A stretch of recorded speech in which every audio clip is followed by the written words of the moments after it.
आज हम लोग बात करेंगे आईएएस मुख्य परीक्षा के लिए एक वैकल्पिक विषय के रूप में हिंदी भाषा एवं साहित्य।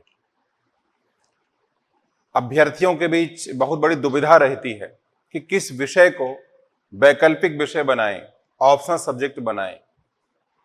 हालांकि हिंदी के लिए बहुत अट्रैक्शन है लोगों के मन में, लेकिन दुविधा कैसे हल हो, तो आज हम इसी पर बात करेंगे कि हिंदी साहित्य को क्यों चुने एक वैकल्पिक विषय के रूप में।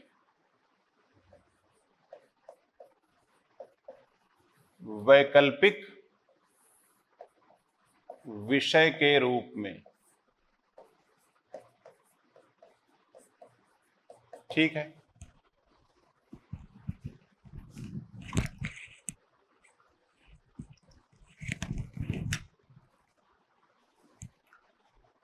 तो पहले कुछ पॉइंट्स उनको हम समझ लें ताकि बहुत इजीली हम इसको समझ जाएं। जब कोई कहता है भाई कौन सा विषय वैकल्पिक होना चाहिए, तो कुछ तर्क लोग देते हैं। पहला तर्क आता है रुचि, यानी इंटरेस्ट। हमें अच्छा लगता है बस। अब अगर आपको अच्छा लगता है तो मैथमेटिक्स, बायोलॉजी, मैनेजमेंट, लॉ सब ठीक है। तो एक तो रुचि का पक्ष है। दूसरा पहलू है उपयोगिता, यूटिलिटी, या इसको कहां कहां अप्लाई कर सकते हैं, एप्लीकेबिलिटी। तीसरी चीज है माध्यम को लेकर के। अब कोई कहता भाई इंग्लिश मीडियम के अभ्यर्थी हैं, this is better to select English, any subject that can be used into English medium. Geography है, फिजिक्स है, बायोलॉजी है।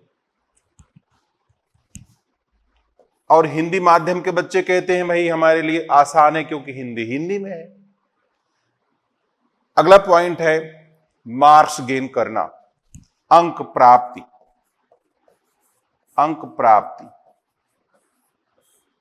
भाई आपको मैक्सिमम अंक पाना है, कोई विषय अच्छा लगे चाहे अच्छा ना लगे, हमें बस पढ़ना है क्योंकि भाई स्ट्रेटजी के अंतर्गत अधिकतम अंक मिलते हैं उस विषय में। और चौथा है कि नए तथ्यों का समावेशन, नए तथ्यों का समावेशन, टू इंक्लूड न्यू फैक्ट्स, या अपडेट रहना। इसको ये भी कह सकते हैं, प्रासंगिकता भी जोड़ देते हैं इसमें, रिलीवेंस। अब यहां एक सवाल आता है, हिंदी को क्या इन पांचों कसौटियों में रख सकते हैं, देख सकते हैं? बिल्कुल देख सकते हैं। हिंदी इन पांचों कसौटियों में बेस्ट सब्जेक्ट है। वैसे कुछ बेस्ट नहीं होता दुनिया में, सुपरलेटिव डिग्री का इस्तेमाल नहीं किया जाता, लेकिन हिंदी के लिए आप कर सकते हैं। चलिए एक एक बात समझते हैं। सबसे पहले रुचि। अब किसी को क्या अच्छा लगता है, कोई खास पैमाना नहीं होता। किसी ने पूछा भाई कौन सी लड़की सुंदर है, कहें कि there is no definition to find a beauty. जो अच्छा लग गया वही सुंदर है, जो भा जाए मन को वो सुंदर है। दूसरे के लिए काला कलूटा होगा लेकिन सुंदर ही सुंदर है। तो एक तो रुचि की बात है। और हिंदी में एक कमाल की बात है, अभी आप देखो पूरे विश्व में कविता से जितना पैसा कुमार विश्वास कमा रहे हैं हिंदी में, शायद ही किसी और भाषा का कोई कभी पैसा कमा रहा हो। यहां कमाने की बात नहीं, बात है भाषा में जो माधुर्य है। इस भाषा में जो माधुर्य है, मधुरता, वो बाकी भाषाओं में हम नहीं पाते, खास करके हम लोग तो नहीं पाते। दूसरी चीज वैरायटी है। अब ऐसे आप देखो, हिंदी की कई उपभाषाएं हैं और बोलियां हैं। उदाहरण के तौर पे जैसे पूर्वी हिंदी है। पूर्वी हिंदी हिंदी की बोली है। इसमें अवधी, बघेली और छत्तीसगढ़ी तीनों आती है।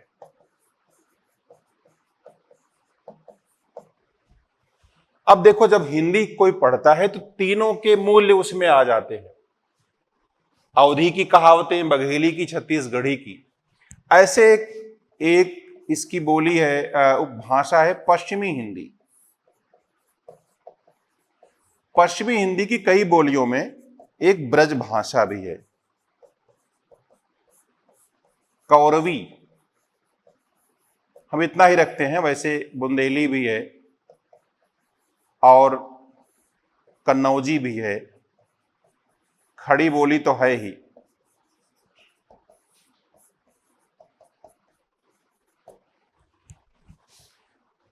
अब बताओ, खड़ी बोली का इस्तेमाल हम लोग करते हैं, लेकिन अवधी, अगर कोई व्यक्ति बिहार जाके अवधी बोले, थोड़ा सा हो सकता है खटके।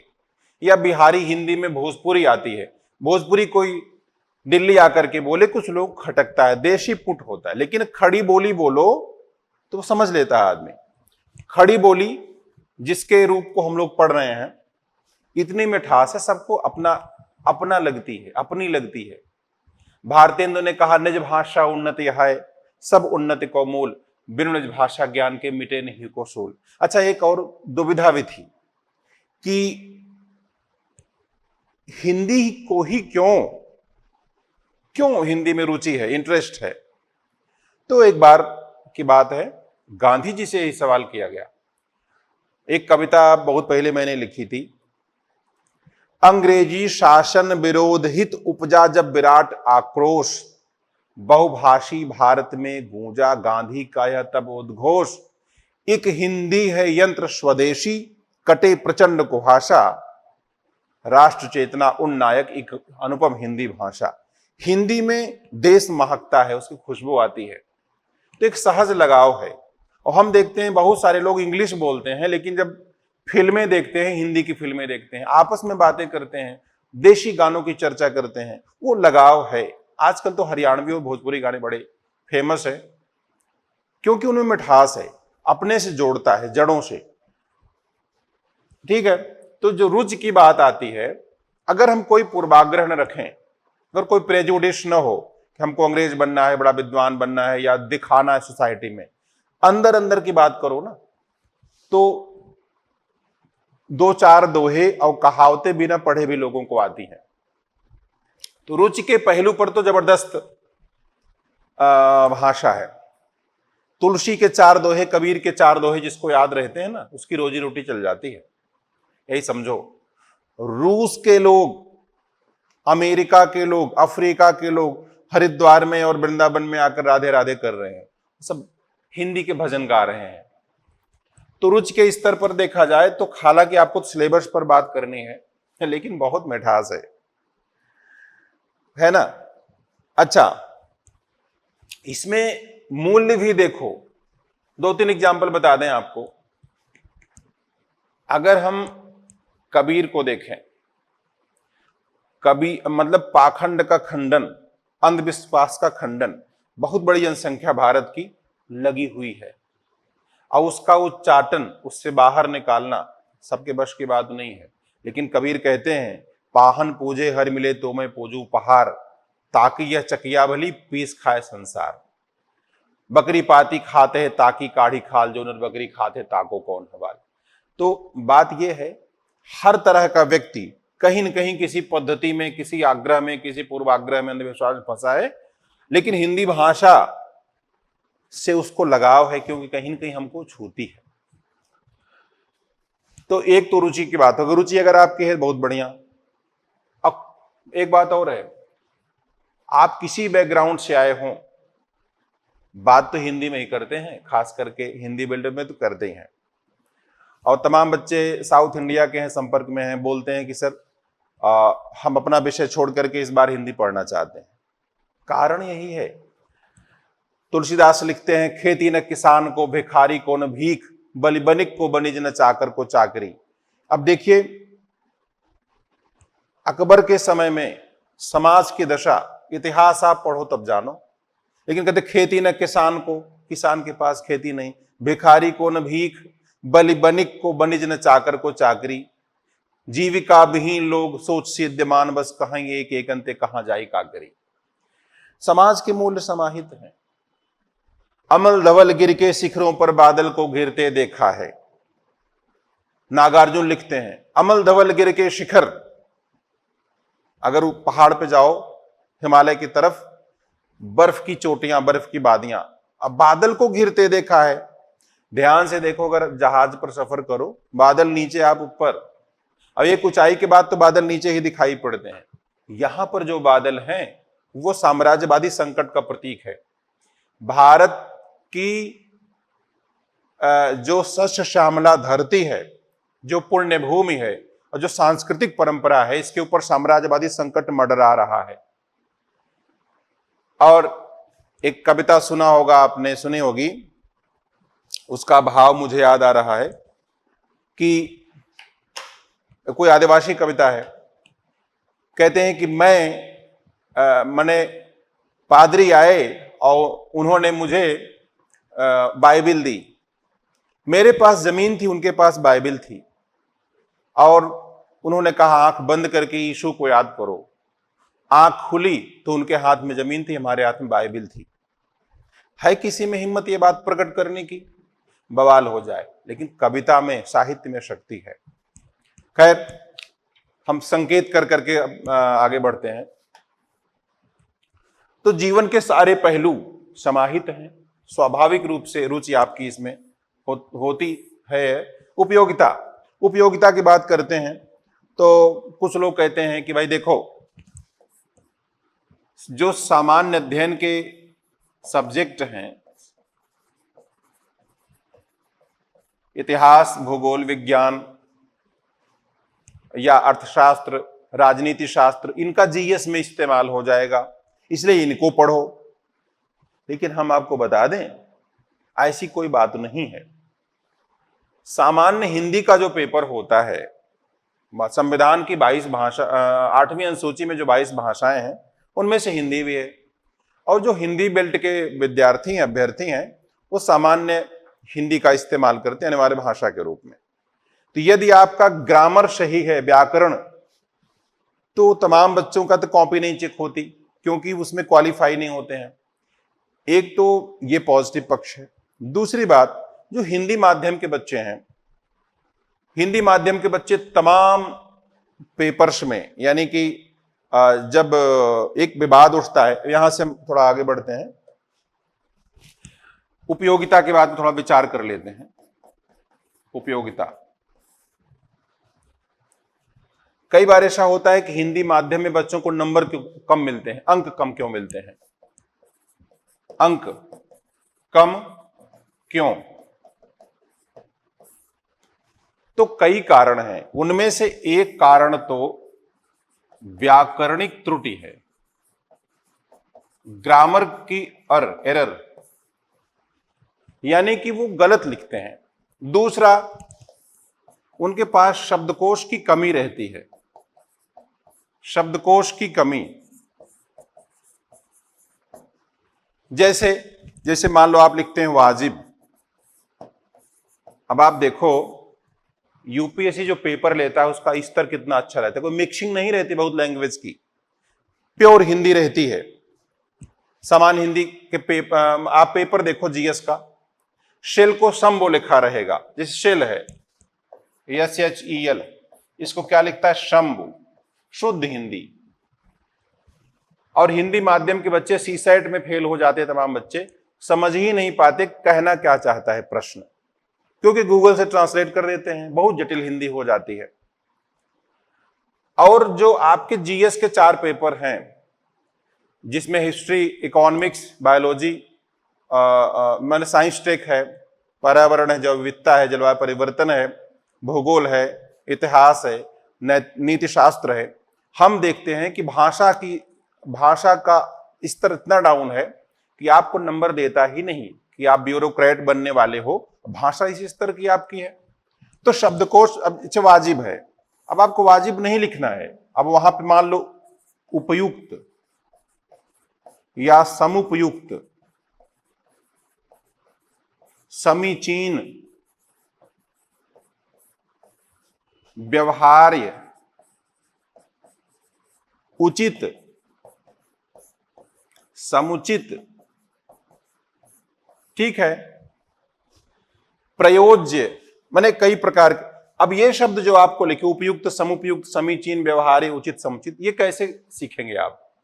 हिंदी सीखेंगे, और यह आपको काम देगा इतिहास में, भूगोल में, विज्ञान में। अब आपको पता है मन कौन देखता, देखता वचन ही। आपके पास कितना नॉलेज है, कितना ज्ञान है, कौन जानता है? आपकी वाणी, कैसे आप बोलते हैं, बातें हाथी पाइये, बातें हाथी पाओ। एक आदमी था, माने एक राजा था, एक उसके पास एक हाथी था।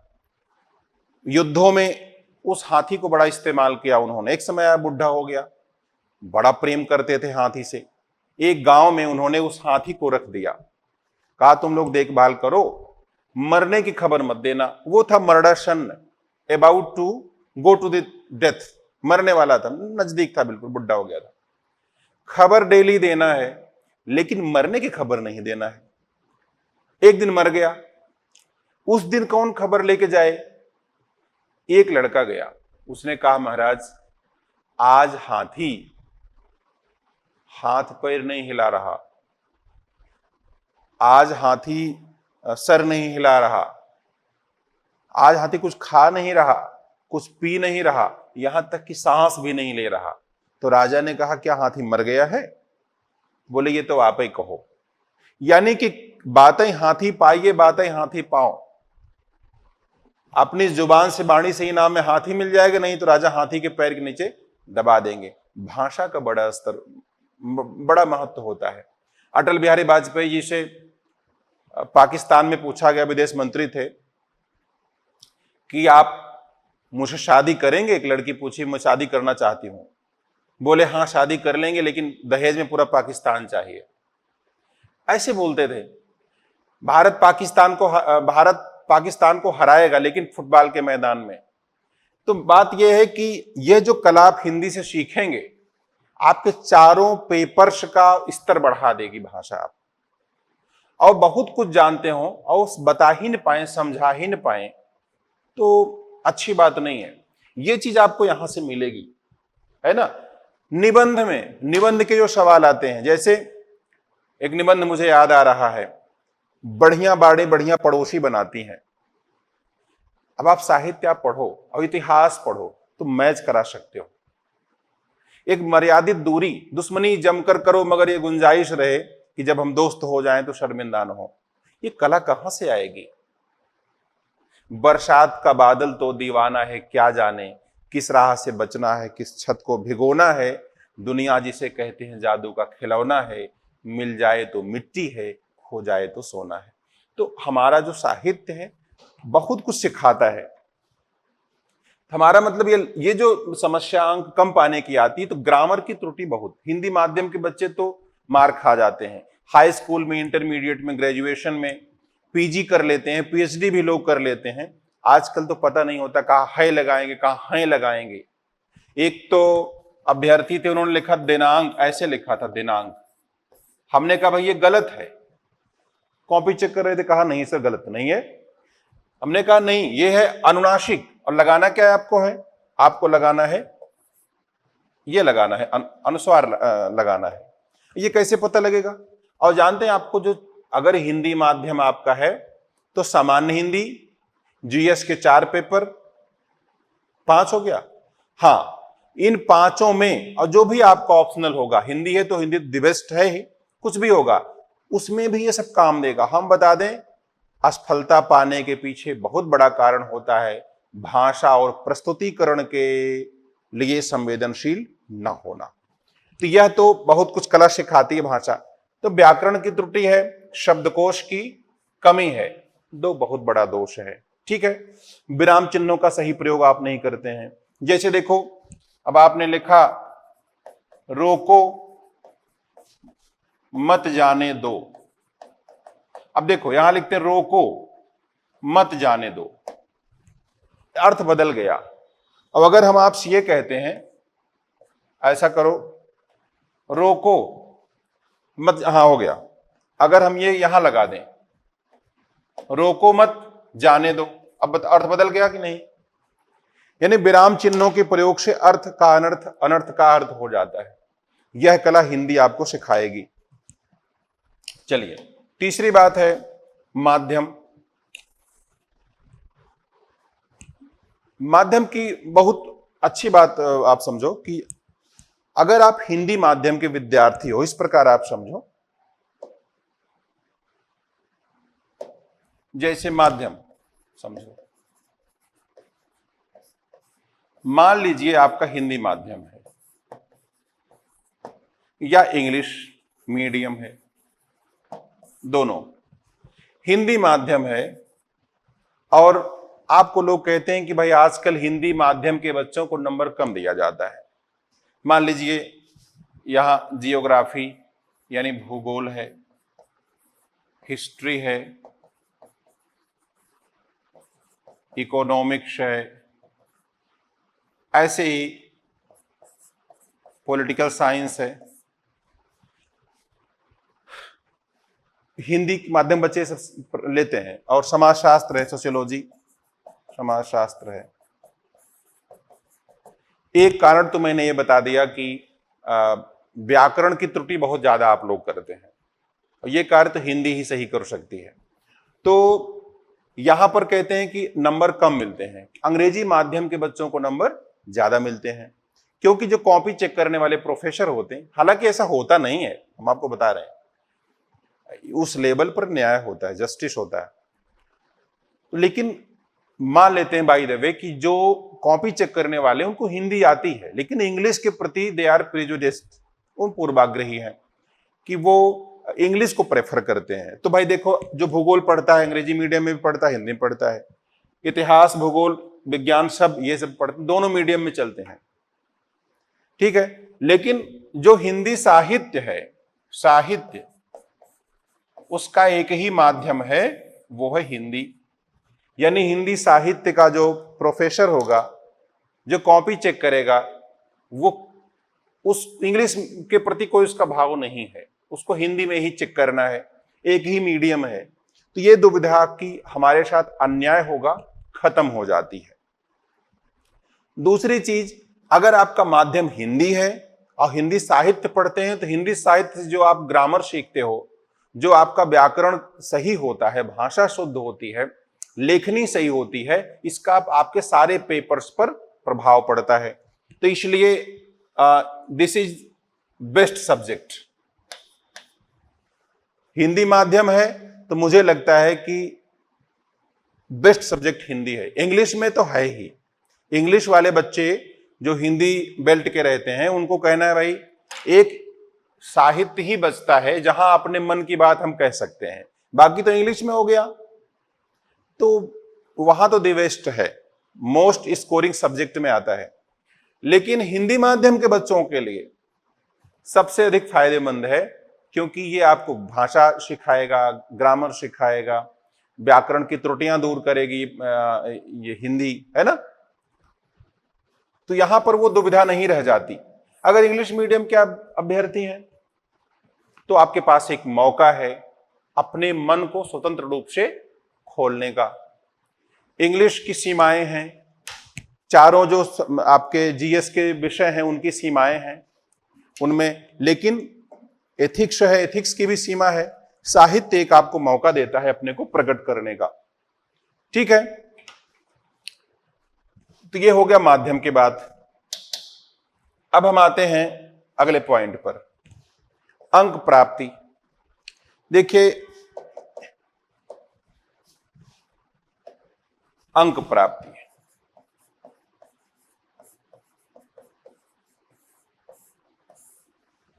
How to get maximum marks. जैसे आपका हिंदी में 2 पेपर हैं, प्रश्न पत्र 1 और 2, पेपर 1, पेपर 2। पेपर 1 में 2 खंड हैं, सेक्शन ए सेक्शन बी, खंड का, खंड खा। इसमें भी खंड का और खंड खा। देखिए, अब यह जो खंड का है, यह है भाषा और लिपि का विकास, लिपि का विकास। जैसे अगर 250 अंक का आपका पेपर है, आधा कर लो, 125 प्लस 125, 125 अंक का एक एवरेज मान लो भाषा लिपि का विकास। यदि हम अतिशयोक्ति बहुत नहीं बोल रहे हैं, इसमें आप 120 नंबर तक पा सकते हैं। 100 तो कहीं गया ही नहीं है, 100 तो कहीं गया ही नहीं है। क्यों? क्योंकि इसमें गणित जैसे नंबर मिलते हैं। ठीक जैसे गणित होता है, अब 2 दूना 4 लिख दिए आप तो गलत नहीं होगा, उसका उत्तर तय है ना?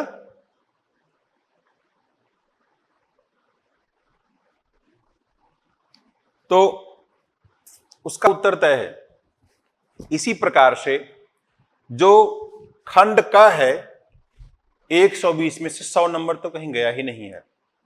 अब किसी और विषय में नहीं हो सकता है, फिजिक्स केमिस्ट्री में भी कम होता है, मैथ में ही होता है। उसमें अगर आपको अपभ्रंश, अवहट्ठ, भाषा की विशेषताएं या जो है खड़ी बोली का साहित्यिक विकास जैसे होता है, अगर हम इन चीजों को शब्द सीमा में लिख दें, जितना वर्ड लिमिट आती है, और शुद्ध लिख दें, तो ये आप समझो कि वरदान हो जाएगा ये विषय। इसका जो खंड खा है उसमें है इतिहास, इसमें इतिहास, हिंदी साहित्य का इतिहास। हिंदी साहित्य के इतिहास में आप शुरू करते हैं आदिकाल से, या उसके पहले कैसे साहित्य का इतिहास लिखा जाता है, इतिहास लेखन की परंपरा, और अंत होता है 60उत्तरी पीढ़ी की कविता, अकविता, समकालीन कविता, विमर्श, आदिवासी विमर्श, दलित विमर्श, स्त्री विमर्श, और फिर गद्य वाला हिस्सा आता है आपका। नवगीत के बाद गद्य, उपन्यास, कहानी, आलोचना, नाटक, रंगमंच इत्यादि। यदि आपका विषय थोड़ा सा भी अच्छा है, कुछ उदाहरण आप ठीक ठाक दे ले जाते हो, तो यहां 125 में से अगर आप निकालेंगे तो 90, 80 के आसपास, 80-90 मान लो, तो 190 से लेकर अगर 200 नंबर आप पाते हैं 200 में, सुनने में तो बहुत चमत्कार लगता है, लेकिन ये होता है। ठीक है, अच्छा, अब बात करते हैं खंड का, खंड खा की। इसमें जो सवाल आते हैं ये साहित्य है, गद्य साहित्य, पद्य साहित्य, यानी व्याख्या खंड। व्याख्या खंड, व्याख्या खंड में जैसे कविता में कबीर, शूर, तुलसी विहारी, और मैथिली शरण गुप्त, जयशंकर प्रसाद, निराला जी, महादेव, और महादेव वर्मा नहीं है, नागार्जुन, मुक्तिबोध, अज्ञेय, ठीक है, दिनकर जी, सॉरी दिनकर जी। और अगर प्रोज की बात करते हैं गद्य की, तो उसमें 4 उपन्यास हैं, मैला आंचल, गोदान। हम थोड़ा थोड़ा बताते चलें, फिलहाल मैं इसको समझ गए फर्स्ट पेपर को। चलिए, कविता में कबीर, सूर, तुलसी, बिहारी, ये पुराने वाले आपके हो गए। मैथिली शरण गुप्त,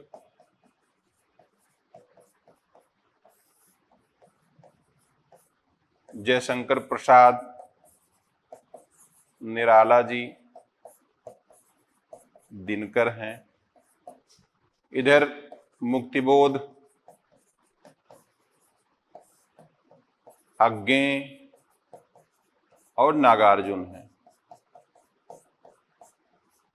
अब आप देखिए, अब कबीर हैं। कोई ऐसा साल नहीं है जब कबीर से प्रश्न न आया हो। अब अगर आपकी भाषा सही है, मेरी बात ध्यान दीजिएगा, भाषा सही है और उदाहरण अगर आप थोड़ा क्रिएटिव कर लेते हैं तो भाषा माने व्याख्या से और आलोचनात्मक प्रश्न से कबीर पर एक क्वेश्चन तो बढ़िया आप कर ही ले जाएंगे। बाकी हम लोग बढ़िया मैटर भी प्रोवाइड कराते हैं, क्लास भी चलती है। सूरदास भ्रमर गीत सार आपके सिलेबस में है, रामचंद्र शुक्ल द्वारा संपादित,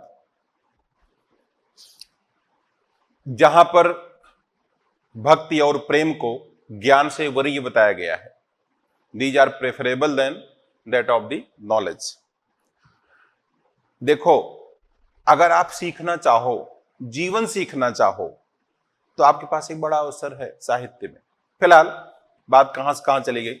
कबीर सॉलिड नंबर देने वाले, सूर में थोड़ा मेहनत करनी पड़ेगी।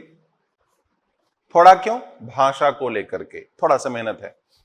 तुलसी, तुलसी अब आप देखिए, सुंदरकांड आपके सिलेबस में है, और सुंदरकांड एक दूत को कैसा होना चाहिए, आप विदेश सेवा में जाएंगे तो हनुमान जी जैसा होना चाहिए कि हनुमान जी किसी के झांसे में नहीं आए। मैनाक ने कहा स्वागत करेंगे, समय नहीं दिया, और सुरसा ने डराया, समय नहीं दिया, और एक ने छल कर दिया निश्चरी ने, और निकल आए। तो देश की सेवा वही कर सकता है, न जो प्रलोभन में आवे, न ही किसी से दबे डरे, है ना, और इतना सावधान रहे कोई उसको चीट न कर सके। ये विद्या सिखाती है। और हनुमान जी जब वहां जाते हैं तो बल छीण करके आते हैं, जब उसका लंका दहन जब करते हैं, शत्रु को कमजोर करके आते हैं। तो कुशाग्रता, ये रामचरितमानस का सुंदरकांड आपको सिखाता है। और तुलसीदास जी का जो आपका कवितावली का उत्तरकांड है, वो मध्यकाल खास करके अकबर के समय का जो जनजीवन है वो आप देख सकते हैं। इसके उत्तरकांड में आप उस समय की जो विभीषिका थी, अकाल इत्यादि देख सकते हैं। जो मैंने बताया, खैती न किसान को, भिखारी को न भीख। यदि आप उदाहरण ठीक से पढ़ लेते हो, क्लास कर लेते हो हमारा, तो ये आपको सॉलिड नंबर देने वाले हैं। बिहारी, बिहारी के 100 दोहे आपके सिलेबस में। बतरस लालच लाल की मुरलीधरी लुकाए, सौह करी भवहनी हसे दैन कहे नट जाए। वेरी इंटरेस्टिंग, गागर में सागर भरने वाले। गुप्त जी प्रथम राष्ट्र कवि, सीता की पूजा युगने की उर्मिला विरह किसने जाना, युग पुरुष मैथिली शरण गुप्त तुमने दुखिया दिल पहचाना। स्त्री विमर्श के बहुत बड़े कवि थे। तो इन्होंने भारत भारती लिखी। भारत भारती यानी भारत की आवाज, भारती माने आवाज होता है, भारत भारती। तो भारत भारती जो है मुसद्दश हाली के तर्ज पर लिखी गई, मैंने उससे प्रेरित होकर के, और दत्तात्रेय कैफी की एक कृति थी भारत दर्पण। भारत भारती में अतीत वर्तमान भविष्य तीनों की चर्चा की गई है, और बहुत प्रासंगिक कृति है। मानस भवन में आर्यजन जिसकी उतारे आरती, भगवान भारतवर्ष में गूंजे हमारी भारती। जब आपको रुचि होती है ना किसी विषय में, अंक अपने आप बढ़ जाता है। ठीक है, इसी प्रकार से ये शब्द भी हैं प्रसाद जी, कर्म का भोग, भोग का कर्म, यही जड़ का चेतन आनंद। अब बहुत बढ़िया लिखते हैं, ज्ञान दूर कुछ क्रिया भिन्न है, इच्छा क्यों पूरी हो मन की, एक दूसरे से न मिल सके यह विडंबना है जीवन की। निराला जी राम की शक्ति पूजा, आप अपने चैनल पर देख सकते हैं, मलोकायस चैनल पे। इसका 2 भाग आपको मिलेगा, संवेदना मूल। तो किस प्रकार से एक व्यक्ति जीवन के संग्राम में जब हारता है, शक्ति की उपासना करके अपने को उभारता है, फिर सामना करता है। तो अंत संघर्ष में विजयी होना, उसकी कला आप वहीं देख सकते हैं। कई पहलू उसके हैं। एक साधारण बात बता, दिनकर देखो, दिनकर जी तो भाई कमाल के थे। और अगर हम देखें जीवन की सच्चाई बहुत लोग नहीं बयान करते, भागते रहते हैं, कल्पना जगत में विचरण करते रहते हैं। अब ये लिख रहे हैं, आपके पेपर में एक क्वेश्चन आया था, हमको याद आ रहा है, एक सेकेंड। हाँ, लिखते हैं, देखो, न्यायोचित सुख सुलभ नहीं, जब तक मानव मानव को, चैन कहां धरती पर तब तक शांति कहां इस भव को, जब तक मनुज मनुज का यह सुख भाग नहीं सम होगा, शमित न होगा कोलाहल संघर्ष नहीं कम होगा। तो यहां पर आप मार्क्सवादी स्वर देखते हैं। अब सच पूछो तो भाई वैषम्य तो है, विषमता है ना। भूल रहे हो धर्मराज तुम अभी हिंस्र भूतल है, खड़ा चतुर्दिक अहंकार है, खड़ा चतुर्दिक छल है, मैं भी हूं सोचता जगत से कैसे उठे जिघाषा, किस प्रकार फैले पृथ्वी पर करुणा प्रेम अहिंसा। मने यह है कि जीवन के मूल्य से खाती है हिंदी। खैर, मुक्तिबोध जी हैं, मुक्तिबोध जी ब्रह्म राक्षस की कविता है। मध्यजीवी, जो मध्यवर्गीय बुद्धिजीवी है, अशांत अवस्था में मरने पर ब्रह्म राक्षस बन जाता है, क्योंकि अपने ज्ञान का सदुपयोग नहीं करता। अज्ञे जी ने असाध्य वीणा लिखा, भाई समर्पित कर दो अपने को, वीणा बज जाएगी, श्रेय नहीं कुछ मेरा, मैं तो डूब गया था, स्वयं शून्य में वीणा के माध्यम से अपने को मैंने सब कुछ को सौंप दिया था। अब देखो, भाव ये है, नागार्जुन को मैंने बता दिया, अबल धवल गिर के शिखरों पर बादल को घिरते देखा है, हरिजन गाथा। तो यदि आपको रुचि हो तो दी बेस्ट, रुचि नहीं है पढ़ेंगे तो 200% आप समझ रुचि आपकी बढ़ने वाली है। एनीवे, तो हमारा मतलब है कि अंकदायी विषयों की बात करें तो हिंदी टॉप पे है। चलिए, तो अंक प्राप्ति की बात हो गई। मैंने आपको पहले पेपर के एग्जाम्पल से बता दिया गणित जैसा नंबर मिलता है, बाकी में उसी अनुपात में नंबर बढ़ जाता है।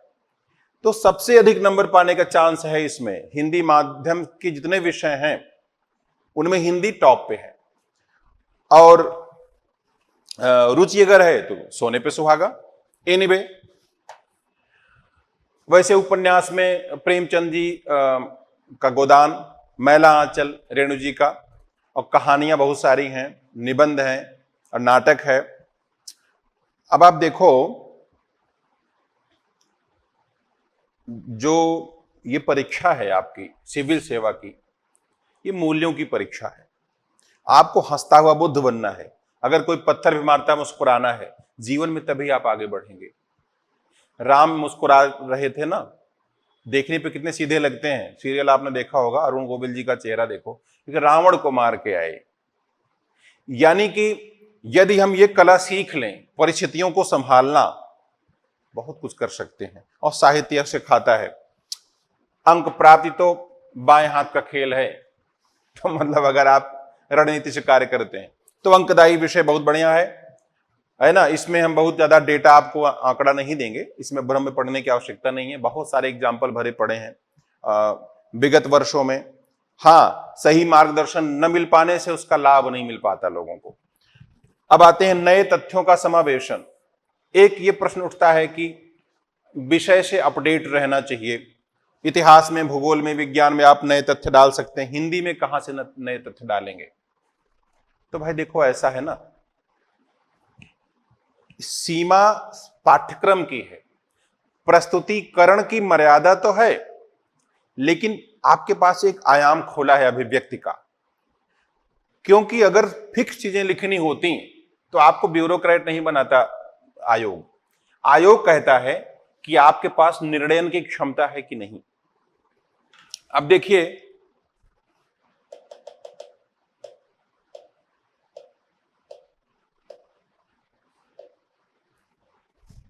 हम बात कर रहे थे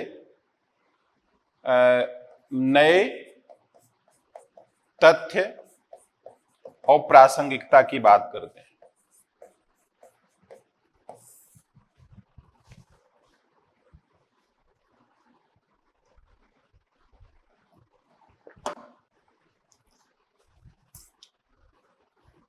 कुछ बातें नहीं बदलती, बदलता है संदर्भ, बदलती हैं घटनाएं, मूल्य नहीं बदलते, परंपराएं बदलती हैं। अब आप देखो, हम एक उदाहरण लेते हैं, प्रेमचंद जी की पुस्तक गोदान। गोदान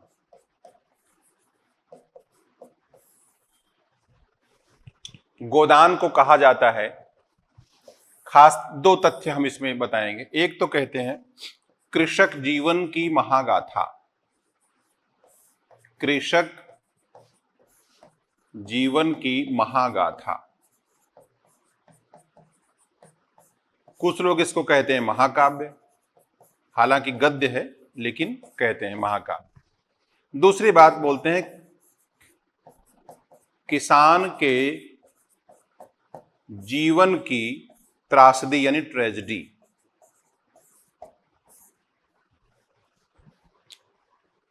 गोदान में देखो कई विषय उठाए गए, हम इसको लेते हैं, कृषक की बात ना करके हम पहले महाकाव्य की बात करते हैं। देखो कुछ लोग होते हैं दूरदर्शी, कुछ सुदूरदर्शी, और कुछ तो ऐसे होते हैं जिनका मापन आप नहीं कर सकते, महामनीषी। अब दिनकर का उदाहरण हमने दिया ना, ज्ञान दूर कुछ क्रिया भिन्न है, इच्छा क्यों पूरी हो मन की। क्या लगता है सब ऐसे लिख देंगे? नहीं। ये जो है साहित्य में आपकी यह जो इनेट एबिलिटी है, स्वतः स्फूर्ति को व्यक्त करने की जो क्षमता है, वही प्रकट होती है। देखो यहां पर एक मोटी मोटी बात समझो कि नायक का उदात्त चरित्र नायक का एक बात, दूसरी बात जीवन के सभी रंग, ऐसे मोटा मोटा हम बता देते हैं, किसी तुलना मत करिएगा हमारी बात के। इसमें डर भी है, गुस्सा भी है, तृष्णा है, बेतृष्णा है, प्रेम है, भक्ति है, श्रृंगार रस है ना, वात्सल्य है, सब कुछ, करुणा है, सब समाहित है। और स्वर है नए जमाने का। 1936 में एक किताब आती है, 1936 में, हम लोग हैं 2024 में, और यहां पर मेहता जी हैं और मालती हैं। बिना शादी के साथ रहते हैं, जिसको आजकल हम लोग क्या बोलते हैं, लिव इन, है ना, रिलेशनशिप, बिना शादी के साथ रहना। 1936 में बिना शादी के साथ रहते हैं। बताओ 100 साल पहले हमारे समाज के लिए बहुत स्थानों पे आज भी कल्पना के परे है।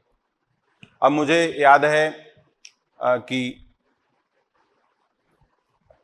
97 की बात है संभवतः, हम पढ़ने जाते थे जहां गांव में नदी पड़ती थी रास्ते में, तो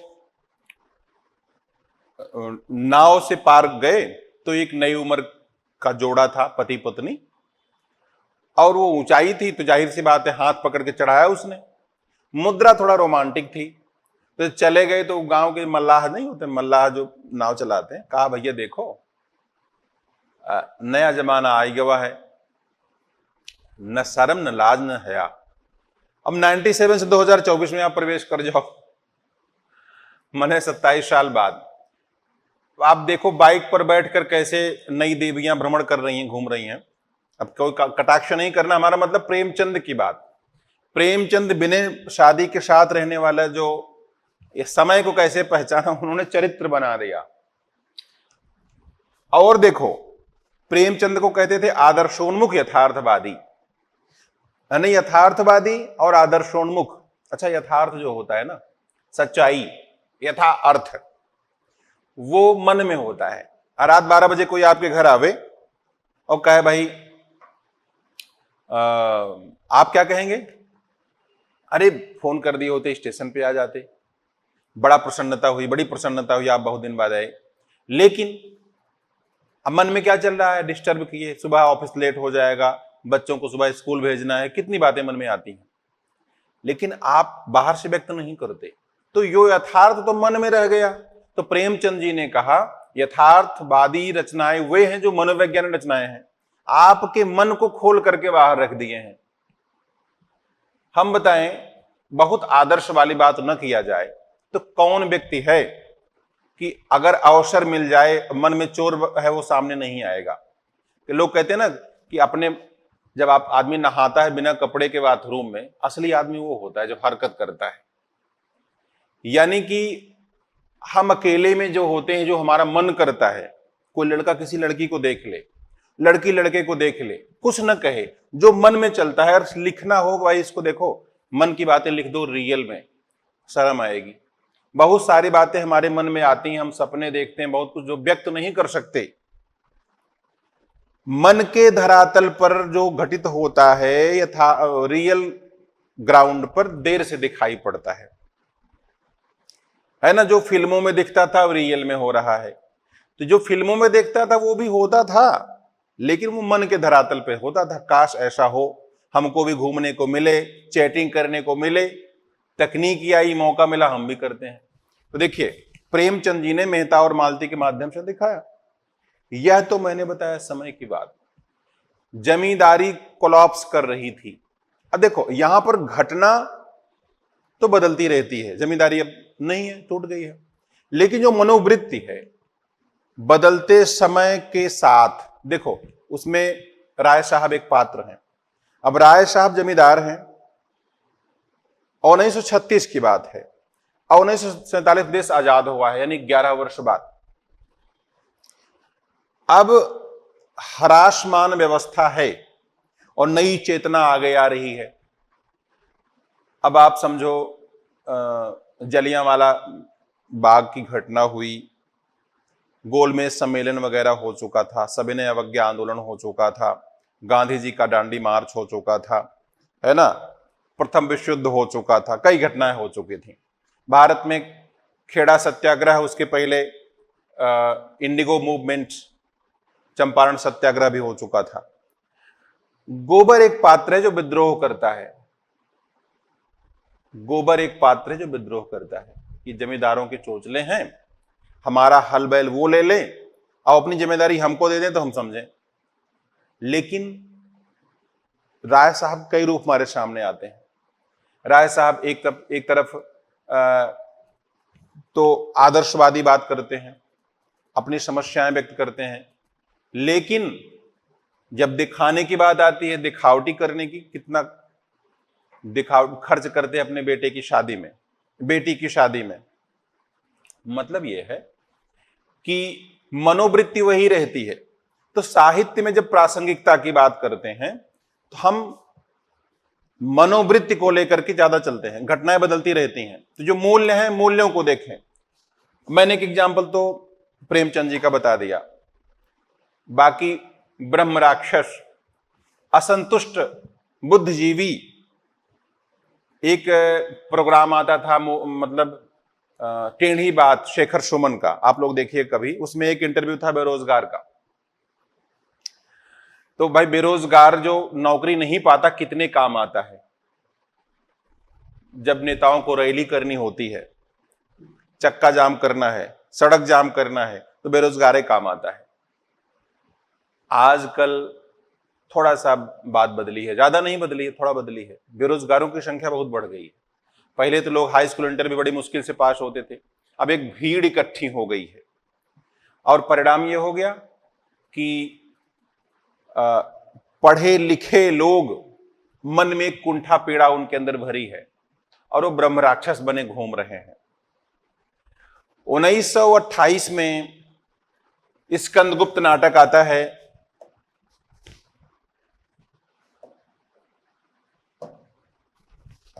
इसी प्रकरण के साथ हम लोग आज विराम लेंगे। स्कंदगुप्त 1928 में।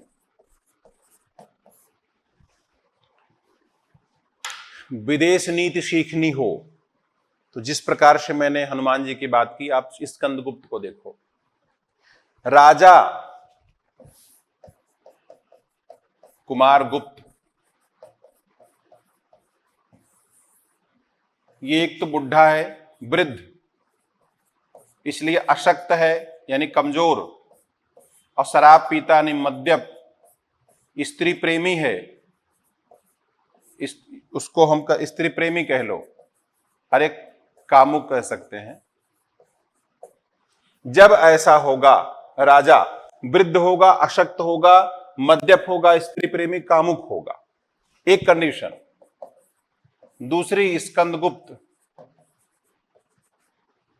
स्कंदगुप्त ये है युवराज जिसको गद्दी पानी है, वो उदासीन है। नाटक शुरू होता है तो कहते हैं अधिकार सुख कितना मादक किंतु सारहीन है, अपने को नियामक समझने की बलवती स्पृहा उससे बेगार कराती है। उत्सवों में परिचारक और अस्त्रों में ढाल से भी अधिकार लोलुप मनुष्य क्या अच्छे हैं, हमें क्या, हम तो साम्राज्य के सेवक हैं। वो उदासीन है। कहते हैं अधिकार सुख कितना मादक। कोई आदमी बहुत मिठाई खाता हो और किसी की शादी पड़ी हो, उसी की जिम्मेदारी दे दो, भैया मिठाई की रक्षा तुम ही करोगे, रख रखाव करोगे, सब खा लेंगे, वो नहीं खाएगा। अधिकार सुख जो होता है वो बड़ा मादक होता है, मस्त करने वाला, लेकिन सारहीन है, कुछ मिलेगा नहीं। अपने को नियामक समझने की, हम ही सब कुछ हैं, बलवती स्पृहा यानी पावरफुल स्पृहा, इच्छा, उससे बेगार कराती है और रात भर जगेगा। तो मतलब अगर राजा अशक्त है, वृद्ध है, मद्यप, स्त्री प्रेमी, कामुक है और युवराज उदासीन रहे तो गद्दी किसके हाथ में जाएगी? तो गद्दी जाती है वेश्या के हाथ में। वो है अनंत देवी, जो दूसरी पत्नी रहती है कुमारगुप्त की, यानी पुरगुप्त की मां। तो गद्दी जाती किसके हाथ? वेश्या के हाथ। वेश्या कोई चरित्र नहीं होता, तो वह देश के लिए कार्य नहीं करेगी जिसका कोई चरित्र नहीं होगा। वह चाहेगी उसकी संतान उत्तराधिकारी बने, और जनता विरोध करेगी तो बाहर के लोगों से साठगांठ करेगी। जो हुण राजा रहता है, खिंगिल के पास चिट्ठी लिखवाती है, अगर तुम सहायता करो तुम्हारी मदद करेंगे। ऐसे ही भीतर के शत्रु जो होते हैं उनसे खतरा देश को होता है। तो अब आप देखो, प्रासंगिक नहीं है, आप जरा पढ़िए तो खैर हम लोग साथ बने रहेंगे। आप देखें तो एक बार हम रिकॉल कर दें इन बिंदुओं को।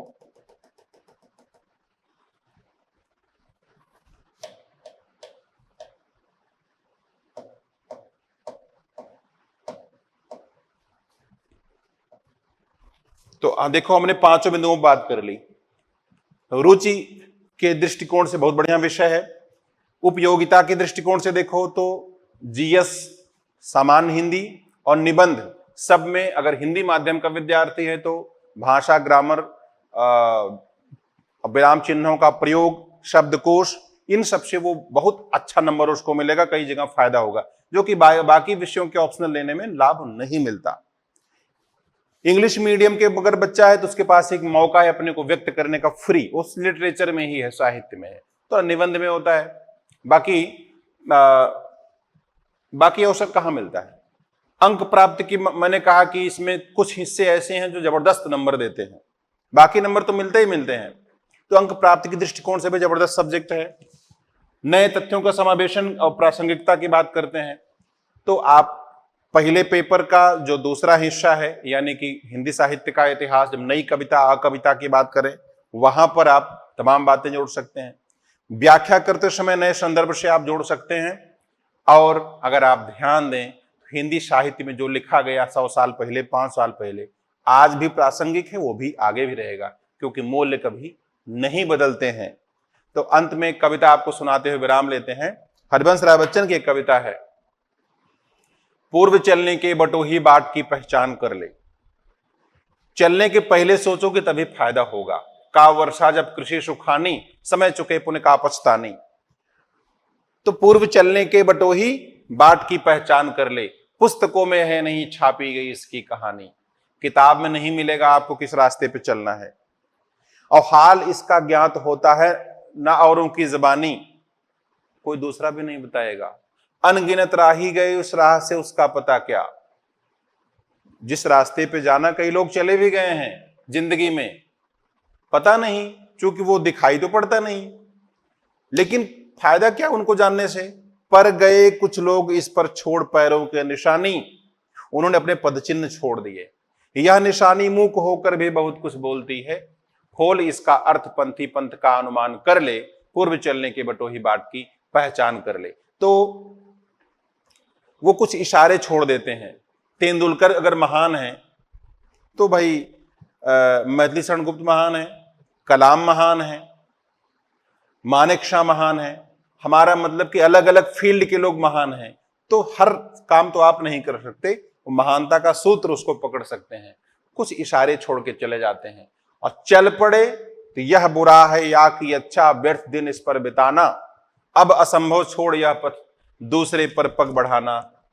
सोच मत, हां तू इसे अच्छा समझ, यात्रा सरल इससे बनेगी, सोच मत केवल तुझे यह पड़ा मन में बिठाना।